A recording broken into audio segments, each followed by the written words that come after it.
સર્વાંગી શિક્ષણ શ્રીમદ ભગવદ્ ગીતાના મૂલ્યો અને સિદ્ધાંતો ભાગ 1 આધારિત વાર્તા છે આને કહેવાય વિદ્યાર્થી।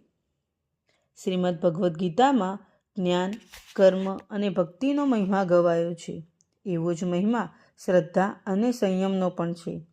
જે વ્યક્તિ પોતાના તન અને મન પર નિયંત્રણ રાખી શકે છે તે વ્યક્તિ આત્મશ્રદ્ધા દ્વારા જ્ઞાનને પ્રાપ્ત કરીને પરમ શાંતિને પામે છે। ધૌમ્ય ઋષિ પોતાના શિષ્ય આરુણીને ચોમાસાની ઋતુમાં ડાંગરના ખેતરની પાળ બાંધવા મોકલે છે। ગુરુની આજ્ઞા શિરોધાર્ય ગણીને મુશળધાર વરસાદમાં પાળને તૂટતી બચાવવા પોતે સૂઈ જઈને તે ખેતરનું રક્ષણ કરે છે। આ જ આરુણી સમય જતાં ઉદ્દાલક નામે મહાન ઋષિ બન્યા। ગુરુ ભક્ત શિષ્યની આ વાર્તા અત્યંત પ્રેરક છે। તો પ્રસ્તુત છે આપની સામે વાર્તા। સદીઓ પહેલાંની આ વાત છે। ત્યારે વિદ્યાર્થીઓ ગુરુના આશ્રમમાં રહીને ભણતા। ગુરુનો આશ્રમ તપોવન કહેવાતો।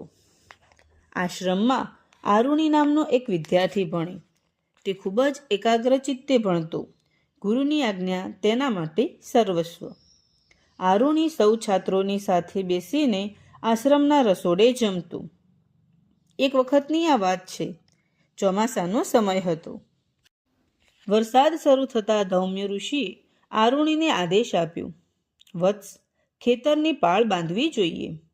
ગુરુમાં શ્રદ્ધાવાન આરુણી તરત તૈયાર થયો અને તે ખેતરની દિશામાં ચાલવા લાગ્યો। રાતનો સમય હતો। આરુણી પાળ બાંધવા લાગ્યો। થોડી વારમાં જ વધુ વરસાદ ચાલુ થયો।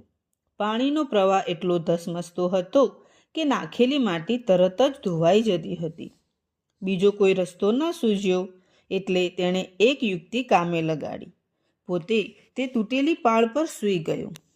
આશ્રમમાં ગુરુજીને આરુણીની ચિંતા થવા લાગી। ગુરુજી 2-3 શિષ્યોને લઈને આરુણીને શોધવા નીકળી પડ્યા। આરુણી, પુત્ર આરુણી, તું ક્યાં છે?